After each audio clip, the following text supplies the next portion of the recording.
Quand on pense aux stéréotypes de Paris, il y a beaucoup de chances qu'on pense à un mime, le visage blanc, les lèvres rouges et un béret sur la tête, qui exerce son art au son de l'accordéon devant la Tour Eiffel.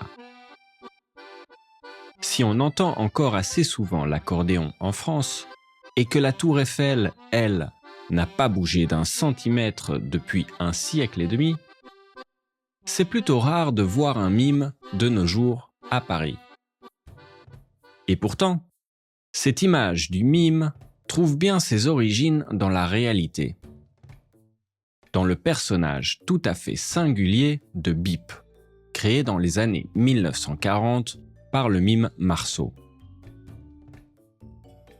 Tout d'abord, l'art du mime, ou la pantomime, est un art international, pas seulement français, puisqu'il se retrouve autant dans la Grèce antique qu'au Japon ou aux États-Unis avec des artistes comme Charlie Chaplin.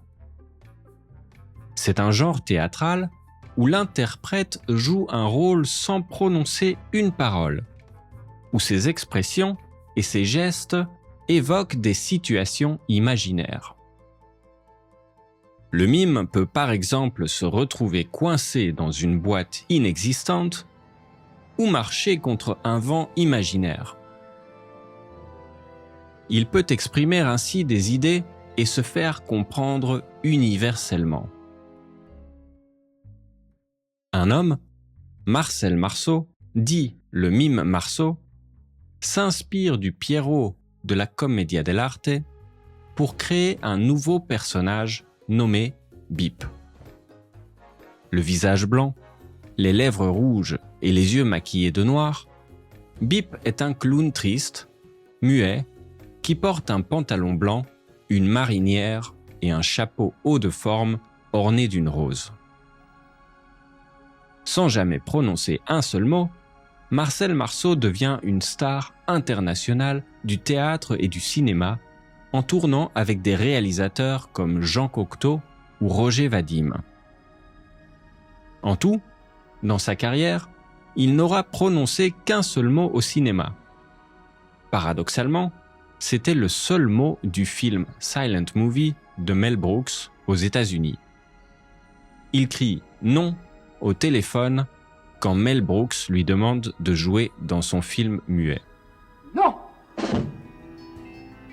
Marcel Marceau est né le 22 mars 1923 à Strasbourg. D'origine juive polonaise, sa famille est évacuée vers le sud de la France pendant la Seconde Guerre mondiale. Dès 1942, il se distingue dans la résistance et aide à faire passer des enfants juifs à la frontière franco-suisse. On peut voir cet épisode de sa vie dans son film biographique Résistance en 2020 avec l'acteur Jesse Eisenberg dans le rôle de Marcel Marceau. Comme quoi, le silence peut parfois être plus efficace que la parole. Question. Quels autres clichés représentent la France et sa culture ? Pourquoi le mime Marceau a eu plus de succès à l'international que dans son pays ? L'art peut-il se mettre au service de la politique ?